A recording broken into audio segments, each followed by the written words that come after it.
የኢሚግሬሽንና ዜግነት አገልግሎት ከአርቲፊሻል ኢንተለጀንስ ኢንስቲትዩት ጋር ያበለጸገውን ዲጂታል የሲቪልና ቤተሰብ ምዝገባ አገልግሎት መተግበሪያ ዛሬ በድሬዳዋ ከተማ አስተዳደር አስጀምሯል።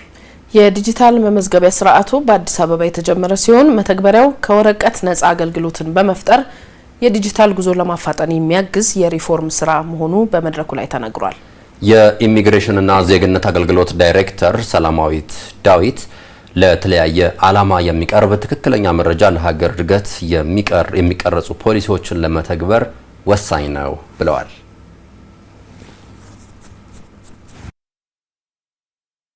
ዲጂታል የሆነ ዩኒፎርም የሆነ ወደፊት ደግሞ ሁሉንም ሀገር ሁሉንም ክልል አካባቢ ሁሉ የሚያካትት ስለሆነ ኢትዮጵያ አንድ አይነት ሲስተም በሁሉም አካባቢ የሚናበብ የሲቪል ሬጅስትሬሽን እና የፋሚሊ ሬጅስትሬሽን ሲስተም አላት ማለት በጣም ብዙ በዚህ መስክ ያለውን የኢትዮጵያን ችግር 99% የሚቀንስ ወይም ችግሯን ሁሉ የሚያስቀር ነው የሚሆነው። በተለይም ደግሞ ከዲጂታል አይዲ ጋር የተቀናጀ ሲስተም እንደመሆኑ የሰውን ሁሉ ባዮሜትሪክ ዳታ የምንይዝ እንደመሆኑ ከሴኩሪቲ አኳያ ህዝባችንን ከማወቅ አኳያ ከፍተኛ አስተዋጽኦ ያለው ስለሆነ ይሄንን ሁላችሁም ተባብራችሁ እንድትፈጽሙ በተለይም የጀመርንበት አካባቢ ላይ ብዙ ሳይቆይ ነባር ዳታዎችንም በራሳችሁ አቅም ዲጂታል እያደረጋችሁ እየመዘገባችሁ እያስገባችሁ ባክሎጎችንም ሁሉ ኢንክሉድ እያደረጋችሁ ክልሎች እዚህ ላይ ከፍተኛ አስተዋጽኦ እንድታደርጉ በዚህ አጋጣሚ ጥሬን አስተላልፋለሁ። የኢንስቲትዩቱ ዋና ዳይሬክተር ዶክተር ወርቁ ጋቸና በበኩላቸው የበለጸገው ዲጂታል የሲቪልና ቤተሰብ ምዝገባ አገልግሎት መተግበሪያ የህዝብን ጥያቄ መመለስ የሚያስችል አሰራር እንዲጠናከር መሰረት ይሆናል።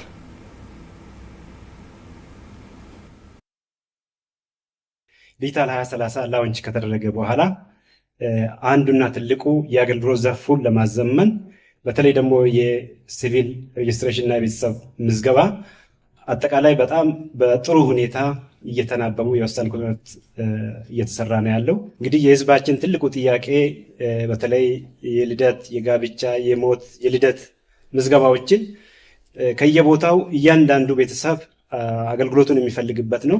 ይሄ ደግሞ ዲጂታል ካልሆነ በዲጂታል ኢትዮጵያ 2030 ውስጥ አንዱና ትልቁ ፒለር ተደርጎ የተቀመጠና በዚህ መሰረት ያንን እቅድና ስትራቴጂ ለማሳካት ከፍተኛ ትግል ውስጥ ነው ያሉት። ኢትዮጵያ አርቲፊሻል ኢንተለጀንስን ይሄንን ስራ ለማሳለጥ በተለይ በቴክኖሎጂ ከማገዝ አንጻር በጣም በርካታ ስራዎችን አብረን ነው እየሰራን ያለ ነው ማለት ነው።